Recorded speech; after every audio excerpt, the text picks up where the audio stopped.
Hello Bloomington, I'm Mayor Tim Busse, and this is the Council Minute for the week of August 4th. At our meeting on Monday night, the Council adopted a resolution awarding the sale of general obligation charter bonds. The bond proceeds will be used to finance capital improvements at Tretbaugh and Bryant Parks, for field maintenance at Dred Scott Fields, and for parking lot improvements.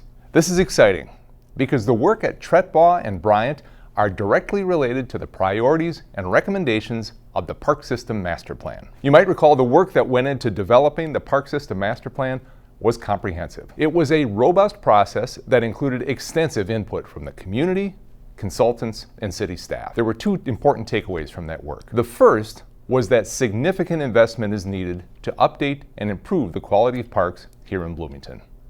The second is that Bloomington has the opportunity to rethink what parks could or should be. With that in mind, we broke ground at Tretbaugh a couple of weeks ago on the city's first mountain bike skills course and an all-wheel experience. On August 21st, we'll break ground at Bryant on the city's first fully inclusive and accessible playground. As I said, this is really exciting stuff. There was also some excitement in the bond issuance resolution that passed. Yes, it was nuts and bolts city stuff, but there were a couple of things worth noting.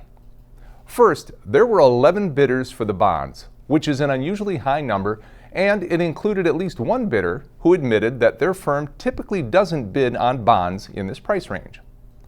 Second, as a result of the bidding process, Bloomington ended up with a very favorable interest rate of 2.729%. That's significant because when the council first authorized bond issuance in April, the maximum amount was set at $11.5 million. We went to market expecting the amount to be about $10.29 million.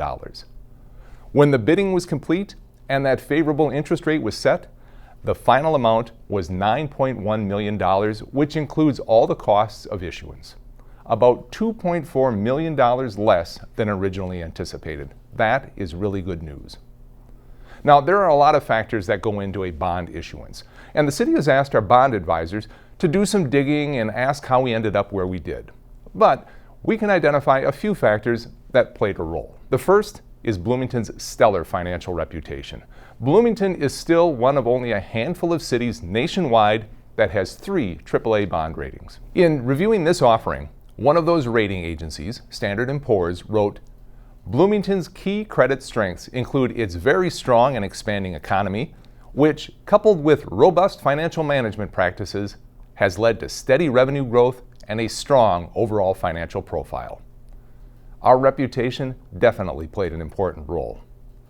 Another factor that may have played a role is that Bloomington has begun embedding environmental, social, and governance issues into our bond process.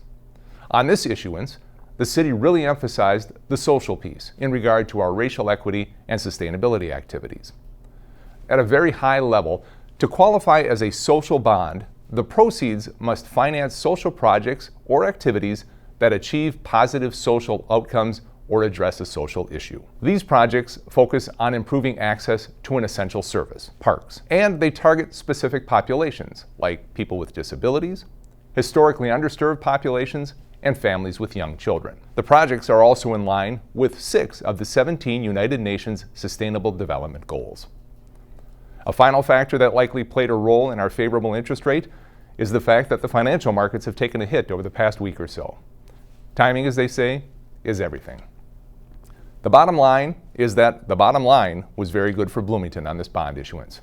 And we'll be looking a bit deeper to better understand why. Also this week, it was announced that the Hatch Bloomington Retail Pitch Competition is down to our final 3. The 3 finalists emerged through a competitive process that included pitches to our panel of judges and a week of online community voting. Our top 3 finalists are Calzone, a startup dedicated to empowering women and girls by providing modest and culturally sensitive activewear and wellness initiatives, emphasizing community engagement and support for women's health. Nuna, a takeout and reservation-based restaurant concept offering authentic West African cuisine, aiming to fill a gap in the culinary landscape of Bloomington. And Scramblin' Egg, a restaurant specializing in high-quality, quick-service breakfast foods, transitioning from a food truck to a permanent brick-and-mortar location to better serve its growing customer base. Congratulations to all our final 3. They've done a great job and they certainly deserve to make it this far. I also want to congratulate and call out the other 7 entrepreneurs who were part of our group of 10 finalists and who presented their business pitches back on July 29th. If you haven't yet, I encourage you, go to the Hatch Bloomington website and watch all of the 10 finalists. You'll hear creative ideas from passionate people who are so very excited to get their businesses off the ground. Hats off to them for the work they've put into this process, and here's hoping that the experience they've gained leads them to opening a business right here in Bloomington. The final step in our Hatch Bloomington contest is the Hatch Off event on Thursday, August 22nd, where the final 3 contestants will have one more opportunity to showcase their entrepreneurial vision.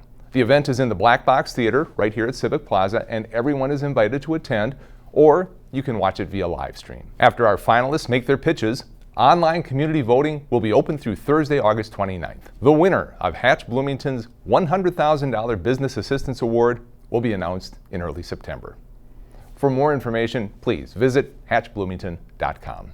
And finally, this week, neighborhoods across Bloomington celebrated National Night Out. I hope you had a chance to get out and spend time with your neighbors on a beautiful evening, and that you enjoyed a visit from Bloomington police officers or firefighters.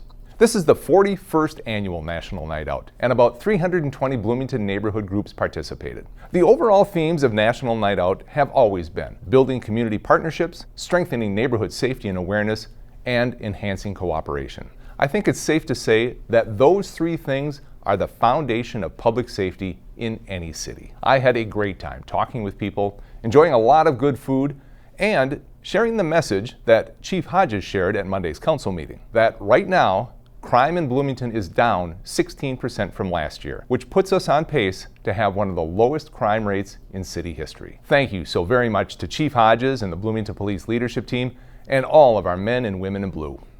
Thanks also to our Bloomington firefighters and our Bloomington Crime Prevention Association for the outstanding work that they do and for being such great ambassadors of the city of Bloomington. Thanks also to everyone in neighborhoods across the city who planned and organized parties, and to the neighbors who came out. And a special thank you to Katie Zerl, our Community Outreach and Engagement Specialist in the Police Department, for her incredible work coordinating National Night Out again this year. It's one of the best nights in Bloomington every year. Well done, Katie. That will do it for this week's Council Minute. Thanks so very much for joining me. Until next time, stay safe, Bloomington.